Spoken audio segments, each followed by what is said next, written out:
La mañana del 4 de febrero del 2014, un grupo de soldados entró por la fuerza a la casa de la señora Elvira Santibáñez, en la localidad de Juchitlán del Progreso, Guerrero. Los soldados no traían consigo ninguna orden de cateo, ni nada que les diera derecho a entrar a la casa. Pero según ellos, Elvira estaba relacionada con un cártel dedicado al homicidio y al secuestro. Y entonces pasó esto.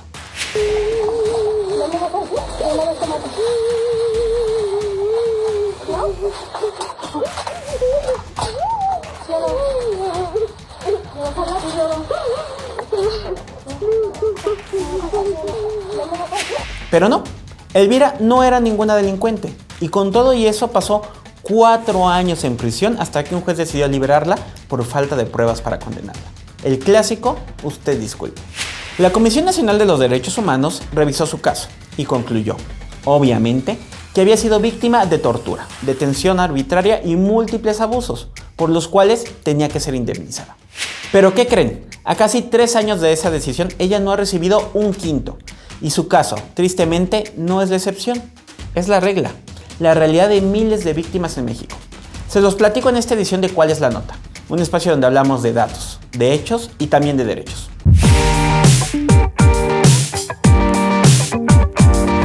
Vamos a decirlo sin rodeos. En México, las víctimas le importan muy pero muy poquito a los gobiernos de cualquier color y de cualquier nivel.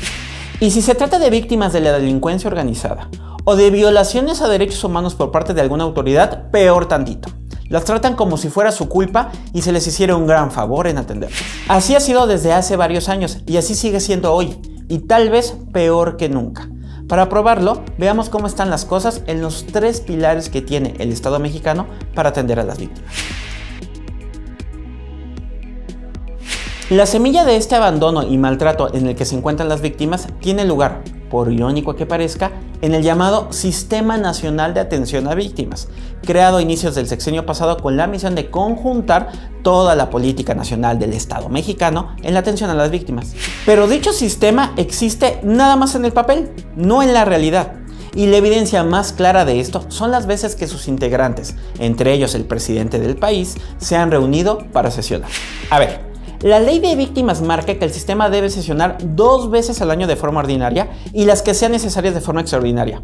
Es decir, que para este momento deberían de llevar al menos 15 reuniones realizadas. ¿Pero saben realmente cuántas veces han sesionado? Una sola miserable vez a inicios del 2014 y fue la sesión de inauguración. Y ya, fue todo. Jamás de los jamases se han vuelto a reunir para disquearticular la política nacional de atención a víctimas, ni en todos los años que le quedaban al sexenio pasado, ni en los 2 primeros años del actual. De ese nivel están las cosas.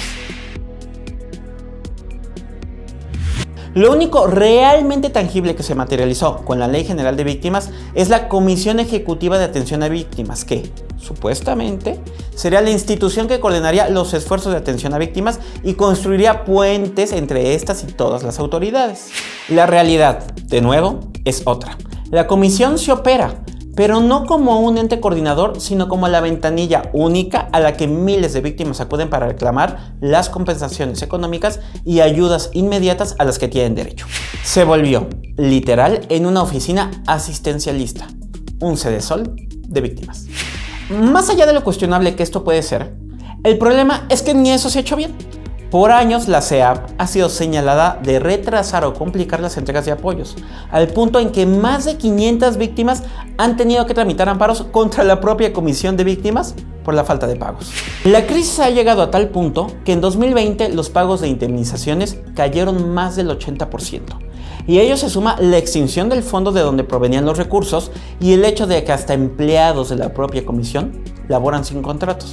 Imagínense, como dice ya saben quién, víctimas de abuso laboral atendiendo a víctimas de abusos de otro tipo.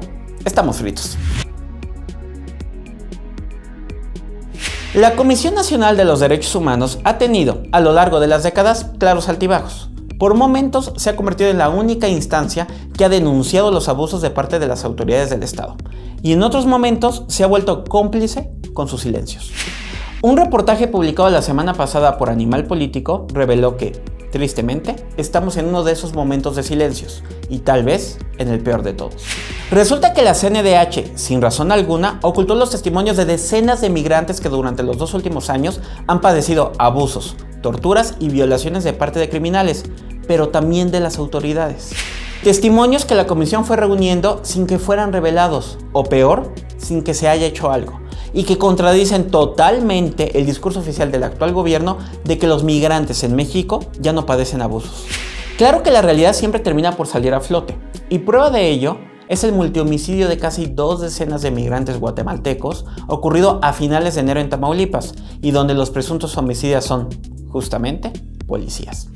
Tras la publicación de este reportaje, la secretaria de Gobernación, Olga Sánchez Cordero, cuestionó que esto suceda y subrayó que debería indagarse cada uno de los casos.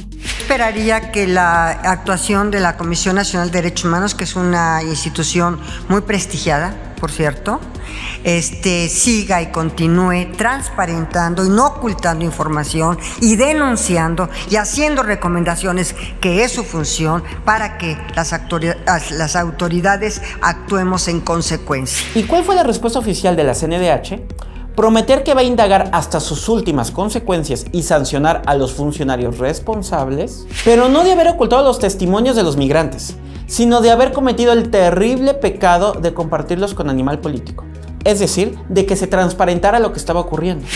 Esas son las prioridades de esta Comisión Nacional, en la que, por cierto, abundan las denuncias internas de abusos, desorganización y pobre seguimiento en lo que va de la gestión de la comisionada Rosario Piedra Ibarra. Conclusión: un sistema nacional de víctimas que ni antes ni ahora se ha terminado de conformar. Una comisión de víctimas que revictimiza y funciona al borde del colapso. Y una CNDH que ahora le da por ocultar casos. No, amigos, las víctimas no le importan al Estado mexicano. Ni antes, pero tampoco ahora. Con esto llegamos al final de esta edición de ¿Cuál es la nota, amigos? No olviden compartir el video si les gustó y revisar todo el contenido de Ruido en la Red. Cuídense y si pueden, quédense en casa. Hasta la próxima.